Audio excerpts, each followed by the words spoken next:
Good morning, world.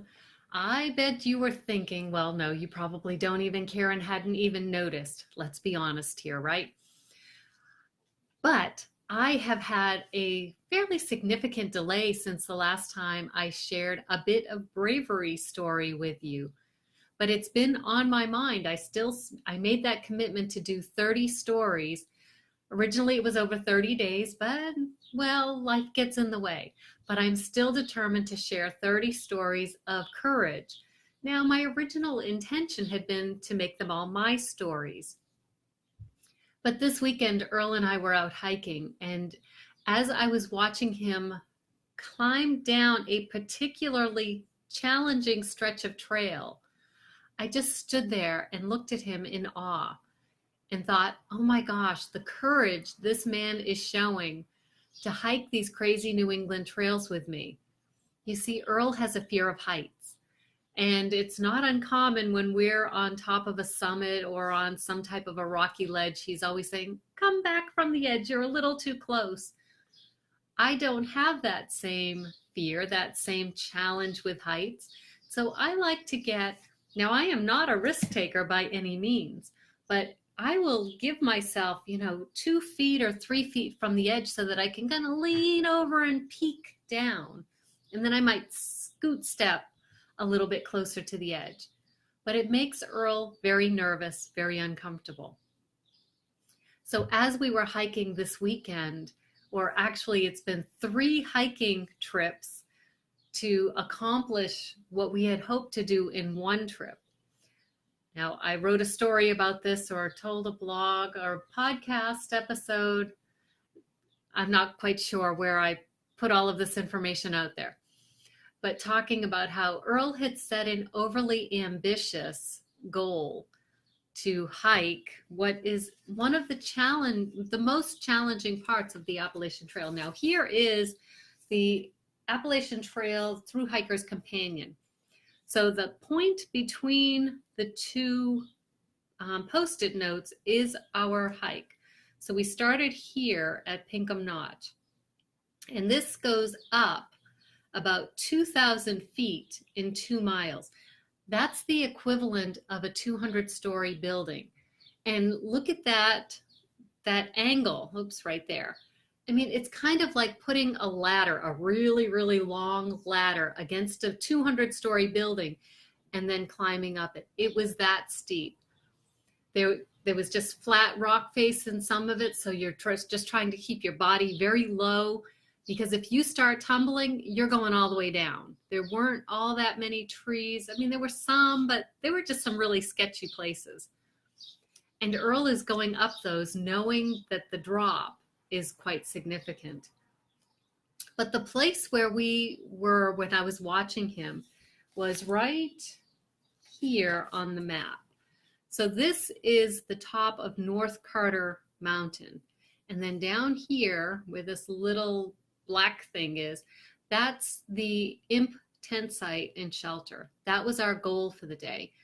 This is about a 1,500-foot drop in 1.2 miles. So it's again a 150-story building, a ladder leaned against it, only this time we're going down. Going up for me isn't quite as challenging because I'm facing the rock. I'm facing the mountain. I can fall forward and just hold on for dear life and hope that I can grab and my fingernails will get pulled off, but and hopefully find some grip. When you're going down, most of the time you're facing out. You're seeing what's in front of you. You're looking down, looking for your steps. It's a full body movement of getting down those areas.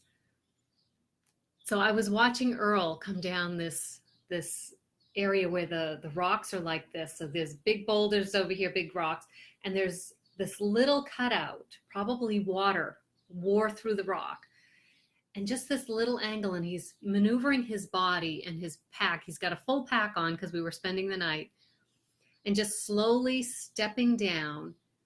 And I was just standing there in awe because I can only imagine. I know when I went down it was kind of scary. I don't have that fear of heights that Earl has. So I'm thinking, wow, And he does this for me. You know, if it wasn't for me, perhaps he would be doing easier trails. I mean, don't get me wrong, he is loving doing these 4,000-foot mountains. And he's really on track with the whole thing. But some of these parts of these trails, they're scary. And I can't help but wonder sometimes if he would not choose those trails, choose these hikes if it wasn't for me. And so today I just want to give a shout out to Earl Gilbert for being my hiking partner, for supporting me, and for putting yourself through what's probably a terrifying hell sometimes, and for nagging me to step back away from the edge of the cliffs and stuff, because you really make hiking fun for me, Earl. And I love you, and I love being out there in the woods with you. And I so appreciate the scariness that you probably go through on many of our hikes. And the reason I chose to share this story today is because there are people in your life that are doing things that are scary for them, but they're doing it because they love you, they support you, they want to help you, they want to be with you. And so today I encourage you just to take a few minutes to recognize that. And it may not be something that scares them, but it may just be something, an activity that they don't like. But they'll do it because they're doing it with you and they're doing it for you. So today, take a moment, think about the people in your life that are supporting you in ways that may not be the best, may not be the choice they would make for themselves, but they're doing it so they can do it with you. And I'm also sure there are things that you do to support and love the people in your life. Give yourself a little bit of a pat on the back for stretching yourself and allowing yourself to go out of your comfort zone, or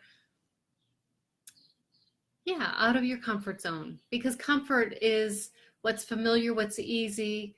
And sometimes it's usually a comfort zone of things that we like. And if we're doing something we don't really like, but we're doing it for someone else, give yourself some points for that, remembering that the relationships are the most important thing. So that's my bit of bravery for today. It's Earl Gilbert really putting himself out there on these scary, scary trails. Have a great day, and I will see you soon.